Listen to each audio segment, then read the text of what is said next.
What is up, everyone? Today we're going to be going over Iron-Blooded Orphans, the Gundam series.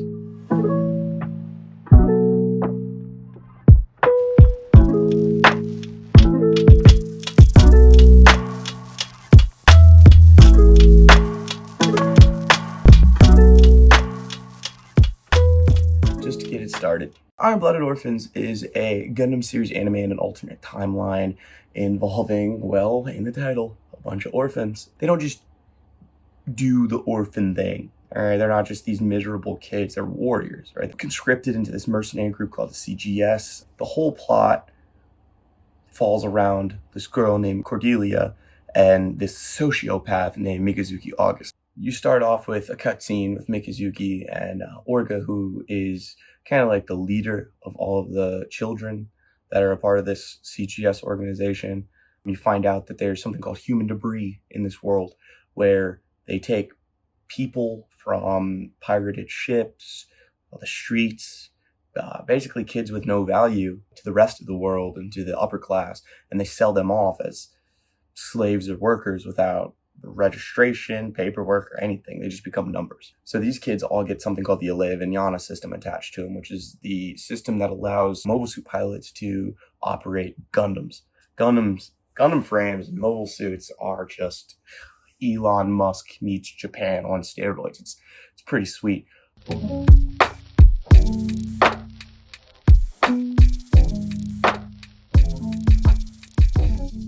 There's a variety of mobile suits, from mobile workers, which are like these little worker ant type things. Like, they basically picture like our modern day tanks, but like a lot faster, a lot less armored, honestly. And then you have, of course, mobile suits, which are a step down from Gundams. They're your traditional Power Rangers style mech suits that run around the battlefield. And once they get on, if you got mobile workers out there, which is like the cavalry, the basic infantry, the grunts, then these guys are going to be dusting pretty much everybody. It's kind of hard to take down a mobile suit with a mobile worker. And then on top of all of that, you have special mobile suits called Gundam Frames. Now, there's only originally 72 Gundam Frames, 72 or 75.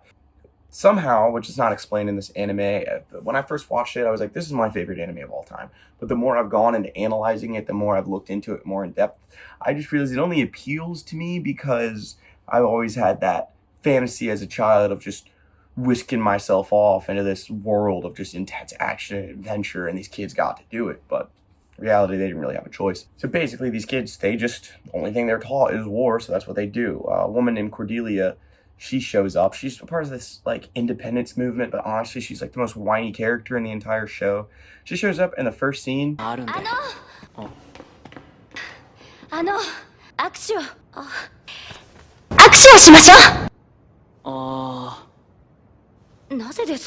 he just looks at her and he's like, I don't want to.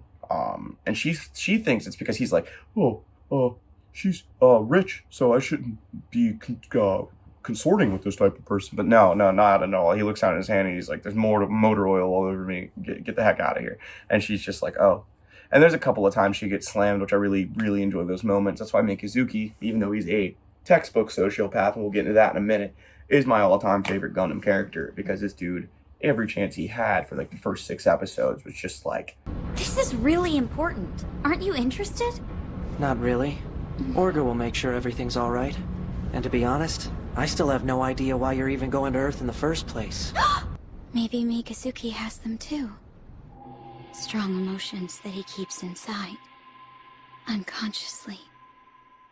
Don't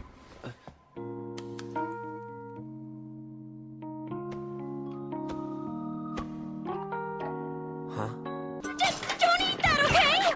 Of course! Nobody should have to eat food like this. I'll take it away at once and then we can just...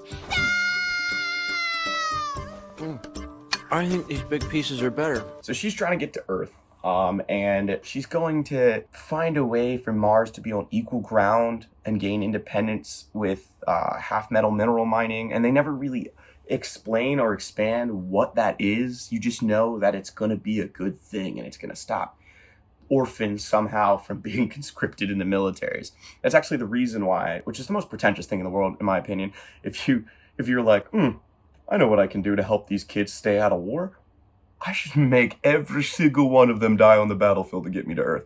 And that's literally the entire first season, is these kids being like, let's make deals with the mafia. They get in with this dude that has a harem of like 150 wives named Naze. I mean, that's the greatest example a bunch of growing teenage boys can have, is legitimately one dude being like, all these women, I made babies with them. The show itself made me kind of uncomfortable. Like, I know how Japanese culture can be, and that's cool. They don't really care when it comes to their art. It's just expression. And these dudes are like 110%. One of them has a harem. Mikazuki gets into this love triangle with Astra and Cordelia, and it's kind of strange because something happens at the end of the second season that's going to blow your mind. And Cordelia's clearly like 19 or 20, and Mikazuki's like, I want to say 14 or 15, and Astra's gotta be 13 years old. Like, just look at her. I just don't understand how the things that culminated at the end of this series could have possibly happened. But let's just jump into it. I'm going to explain it. So basically, after taking over the CGS during a battle to protect Cordelia in the first 2 episodes from an organization known as Gallahorn they're really corrupt, and they're trying to stop her so that way they can keep Mars under their jurisdiction and not have any sort of, which later on, after everything's successful, you find out that they still have a really strong hold on Mars, and nothing gets done at all. Her whole mission is just kind of like, she opens up a small company on Mars for mining called the Atmos Company, and it doesn't, nothing ends up getting done. But these kids, they risk life and limb. They kill siblings that got sold off. Akihiro ends up killing his brother, who joins who gets sold into a band of pirates called the Brewers, and they're brutal. They beat the heck out of their human debris. They treat them like crap, and they tell them, if you come back from the mission and we lost, we're just going to kill you anyway. So what's the point? It's a really intense, emotionally driven anime that I would not recommend getting attached to a single character, and I mean that to a T. They have the most charismatic leader of all time. His name's Orga Itsuke. He's really immature. He has a lot to learn, and he never gets the opportunity to really learn it all. He looks up to Naze, the harem man, as I've come to call him. I don't know. I don't really know how to feel about the way they did him. I'm just going to leave that out there for you guys to see, because you're going to find yourself real upset at one point in the series. You get introduced to a variety of cutesy characters like Biscuit and his sisters Cookie and Cracker. They have this really cool thing that I found to be very open-minded for an anime in 2014, where a character named Shino, he was the Gundam Ryusei Go, he's his pilot, and he doesn't really care which way he goes. It's awesome. The connections that they have in this show are really heart-wrenching, and they're really uplifting, and then they get really stupid depressing like that, and you never know what's going to happen. You don't really get a hint for when bad things are going to happen. The writers did really good. Sunrise, wow, hats off to you for that. Other than the sociopathic Mikazuki behavior that made no sense at all, he's the only character that actually did not have a consistent character the entire anime, other than just being cold and distant. Like, Cordelia and Astra are both vying for his love, and he ends up, after a mission, kissing Cordelia randomly. Just walks up to her and kisses her. It never comes up again in the series. Never once does it get brought up, or he doesn't reference it. He doesn't care about it. He ends up actually doing something ridiculous with Astra later on, which I'm really not trying to spoil too much. It's an anime that's really worth the watch, but you're going to be sad and slightly disappointed at the end, all because of one individual, McGillis Farid.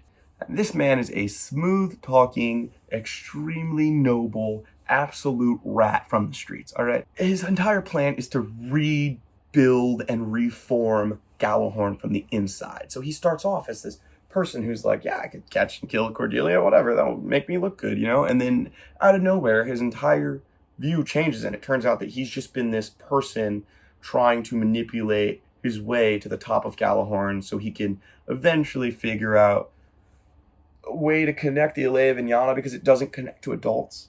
He wants to figure out how to do it, and he does it by any means. He sacrifices his friends, convinces his friend to use a child for human experimentation before he does it, and then when the kid goes down in battle, he basically just laughs at him, while simultaneously going to kill said best friend, his name's Galio Baldwin, which is one of the coolest names in anime I've ever heard. It just flows. Galio Baldwin. I enjoyed it. I like the action. I like the fighting. I like the way it was animated. Sometimes it switched between the slightly CGI, but mostly animated, like these cutscenes that were just beautiful. But at the end of the day, it just depends on what your flavor is. I've been playing Gundam Versus. I have a clan now called Tekkaden Rebirth because I fell in love with Tekkaden. It's a cool organization. That's what they named the CGS after they took over. And Orgi spoke to me on spiritual levels. He's an amazing character. I mean, he does use Mikazuki to pretty much do and get whatever he wants because he knows the kid's going to do it. But at the end of the day, I mean, he's influential as a leader. I mean, this dude's like 17 years old and he's running around with 500 children. They only accept kids too. They only accept teenagers. Even after they gain independence from the CGS, they really only have like 4 or 5 adults, and 2 of the adults they have, they end up screwing them over anyway. So they kind of learned their lesson only early on, which is pretty cool. But we ended up starting a clan called Tekkaden Rebirth. We're playing Gundam Versus in preparation for Gundam Versus Extreme MBON. That's releasing in July. You can pre-order it if you have a JPN right now, but I mean, they only do weekend play right now, so it's kind of up in the air if you feel like if it's worth doing it or not. But I mean, it's pretty fantastic as a game. Gundam Versus is there's like a science to getting it down, and I'm still learning. I'm not the best player at all in my clan. I just do all the organization, advertisement, and like admin stuff basically. But they all agree, like G Gundam was outstanding, 00 was amazing, Unicorn Gundam was probably a lot better, but that's only because the character inconsistencies, the very few but obvious and detrimental plot holes that you will find in this anime. But if you can sit along for the ride, enjoy the crazy action. I mean, every single battle has you on the edge on your seat. It's not like One Punch Man, all right? It's not like DBZ. It's not like Naruto where the main character, you know they're going to come out on top. Murphy's Law applies to this. If the character can die, they will. Well, I'm going to put it like this. Everyone in this world is a simp for someone. We all know what the term simp means now, all right? Everyone knows what OnlyFans is. We all know what Snapchat premiums are, all right? This anime gives a whole new definition of simp. I have seen people with full, obvious routes to survive a battle sacrifice themselves in the name of somebody that's on the same level as them. Just give it a watch. Watch the first battle and you'll see it's actually kind of hilarious, but sad at the same time. This video was pretty cut and dry. We had a couple of technical difficulties and some editor issues going on with some miscommunication. Doesn't matter. We got it done. Had to move it up to today. All in all, it just turned into a little bit of a rushed product. But for my first video, I'm not going to be too upset about it being rushed. I just need content. We all need content. We all need something out there. And this is just going to set a bar for where we can go from this. So, 3 things. Follow, like, and subscribe if you liked it, if you're interested in hearing more. Check out Iron Rose Views on Facebook and look out for Iron Rose Tekkaden Rebirth on Twitch. We live stream. We have a really great time, really intense battles, and all in all, it's ridiculous. And if you are a Gundam Versus player and you're interested in joining Tekken, because we're going to go to EVO 2021 hopefully next year, and you're interested in joining, comment below. I'll get in contact with you, and we can talk about getting you into our Discord server, which I will post in the comment section depending on the turnout of this video. So, like I said, thank you guys for bearing with me. I really hope you appreciate the video, and hopefully next time I do an anime review, which it's going to be Cowboy Bebop, by the way, my favorite anime of all time. I have it memorized like the back of my hand. I've watched it like 30 times probably. Hopefully I can get it done a little bit better, have some more equipment. I'm planning on ordering an actual camera or using a family member's. Stay safe. This quarantine stuff's got us all feeling all riled up. Don't make bad decisions just because things are opening up, all right?